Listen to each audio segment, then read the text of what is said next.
Telugu digital media network లో political కేటగిరీలో number 1 కేవలం 72 గంటల్లో 1,50,00,000 వ్యూస్ పైగా పాపులర్ టీవీ నెట్వర్క్.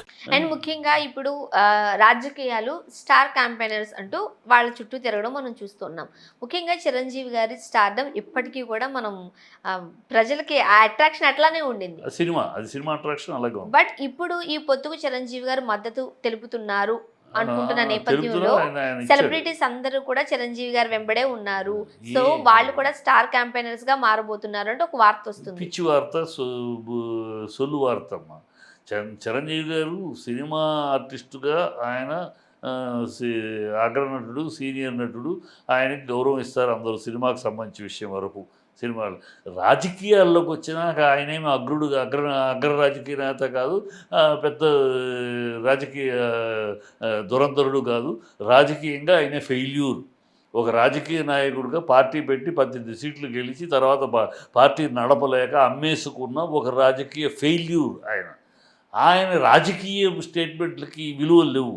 ఆయన రాజకీయంగా ఆయన సినిమా నటుడుగా, హీరోగా మెగాస్టార్, డెఫినెట్గా మెగాస్టార్. ఆయన స్థానం ఆయనకి సినిమా ఫీల్డ్లో ఉంటుంది. ఆ స్థానం రాజకీయాల్లో లేవు. రాజకీయాల్లో ఆయన వెంట మొత్తం ఉంటారంటే ఇవాళ చిరంజీవి అసలు చాలా తప్పిదం, ఆయన ఘోర తప్పిదం చేశాడు. నువ్వు కాంగ్రెస్లో ఉన్నావు, చిరంజీవి గారిని సూటిగా అడుగుతున్నాను, నువ్వు కాంగ్రెస్లో ఉన్నావు. కాంగ్రెస్లకి ఏమన్నా టాటా బైబై చెప్పావా? లేదు కదా. కాంగ్రెస్లో ఉన్నారు, కాంగ్రెస్ పదవి అనుభవించారు, కాంగ్రెస్ రాజకీయాలకు దూరంగా ఉన్నారు. కాంగ్రెస్ నుంచి బయటికి రాలేదు కదా. కాంగ్రెస్ నుంచి బయటికి రాకుండా కాంగ్రెస్కి విరోధంగా ఓట్లు వేయమని ఎట్లా అడుగుతున్నావు నువ్వు? అంటే ఎక్కడికక్కడ ఎట్లా అయితే అట్లా పడితే మాట్లాడేస్తే ప్రజలేమి అంగీకరించే పరిస్థితిలో ఉండరు కదా. కాంగ్రెస్లో ఉండి ఎలా కాంగ్రెస్ వ్యతిరేకంగా ఓట్లు వేయమని అడుగుతున్నాం?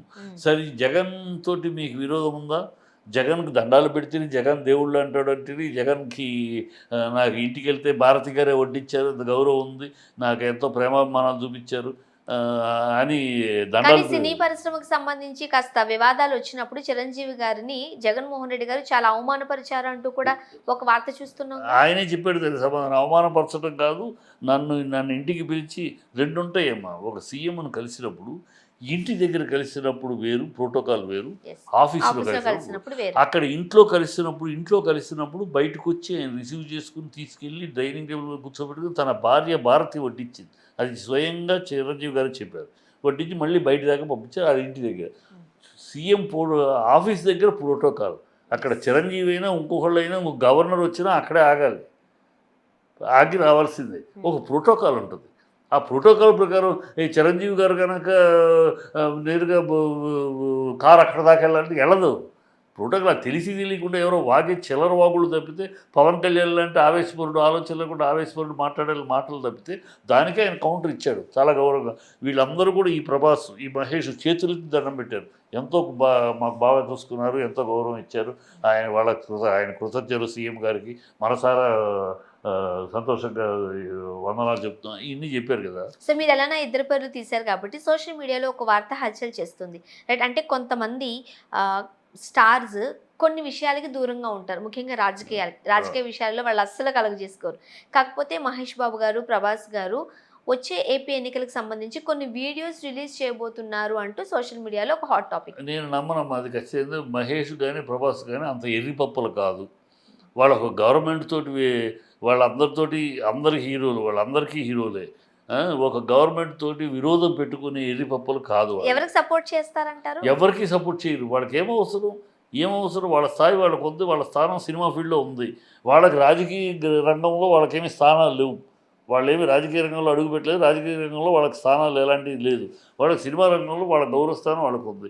అది రిస్క్లో పెట్టుకుంటానికి వెళ్ళి జగన్కి అగెన్స్ట్గా ఓటేయండి అని చెప్పడానికి వాళ్ళకి ఏం అవసరం? ఏదో పవన్ కళ్యాణ్ వచ్చేసాడు కన్నా పవన్ కళ్యాణ్ వెనకాల మాట్లాడారు. చిరంజీవి గారు చెప్పేశారు, చిరంజీవి తమ్ముడు కనుక చెప్పాడు, తమ్ముడు కనుక 5 కోట్లు ఇచ్చాడు, తమ్ముడు కనుక ఓటేయండి అని అడుగుతున్నాడు. తమ్ముడు కనుక డబ్బులు ఇస్తే ఎవడు మాట్లాడాల. ఓటేయమని అడిగితే ఆయన్ని ప్రశ్నిస్తారు. ఏ హక్కుతో నువ్వు కూడా ఇదే చంద్రబాబు తిట్టాడు పవన్ కళ్యాణ్, కాపులకు ద్రోహం చేస్తున్నాడు, కాపులకు అన్యాయం చేస్తున్నారు, ఆయన రిజైన్ చేయాలని అడిగాడు చంద్రబాబుని. ఇవాళ కాపులకు ఏం మంచి చేశాడని అడుగుతున్నావు చిరంజీవి? చంద్రబాబు వల్ల కాపులకి ఏం మంచి జరిగిందని అడుగుతున్నావు? కాపుల్ని ఆయన అనరాని మాట్లాడినాడు, అవమానించాడు. ముద్రగడ పద్మనాభం కాపుల రిజర్వేషన్ కోసం పోరాడుతూ ఉంటే తీసుకెళ్లి జైల్లో పోలీస్ స్టేషన్ ఉంచి ఆడవాళ్ళని సైతం లాఠీలతో కొట్టించి అవమానించాడు. అలాంటి చంద్రబాబుని నువ్వు ఎలా సమర్థిస్తావు? ఓటేయమని ఎలా అడుగుతావు? పవన్ చిరంజీవి కాపులకి అంత అన్యాయం చేసినోడి నువ్వు మళ్ళీ కాపులు అంటే కాపులు వాడుకుంటారా మీరు? మేము కాపులను వాడుకుంటారా? ప్రజలు ఇవన్నీ చూసి ఊరుకోరు. చిరంజీవి వేయమని కానీ వేయటానికి ఏమైనా రాజకీయంగా ఆయన ఏమి పెద్ద ఆయన మాటకి రాజకీయంగా నాకు పనికిరాను, నేను చేత కాదు నాకు రాజకీయం అని రాజకీయాన్ని పార్టీని అమ్మేసుకున్నాడు ఆయన. ఆయనకి రాజకీయంగా ఆయన మాటకు కానీ ఆయన బాటకు కానీ విలువ లేదు. అలానే మహేష్ గారు, ప్రభాస్ గారు ఏ పార్టీకి క్యాంపెయిన్ చేసే అవకాశం కూడా లేదంటారు. చెయ్యరు, ఖచ్చితంగా చెయ్యరు. ఎందుకంటే వాళ్ళకి ఏం అవసరం? నేషనల్ లెవెల్లో ప్రభాస్ ఉన్నాడు, నేషనల్ లెవెల్లో ఉన్న ప్రభాసు ఇక్కడ స్టేట్ లెవెల్లో విరోధాలు తెచ్చుకోవడానికి అవసరం ఏముంది? ఏం అవసరం తనకి? ఏం అవసరం? ఇప్పుడు పవన్ గెలిపించాల్సిన అవసరం ప్రభాస్కి ఏముంది, మహేష్కి ఏముంది?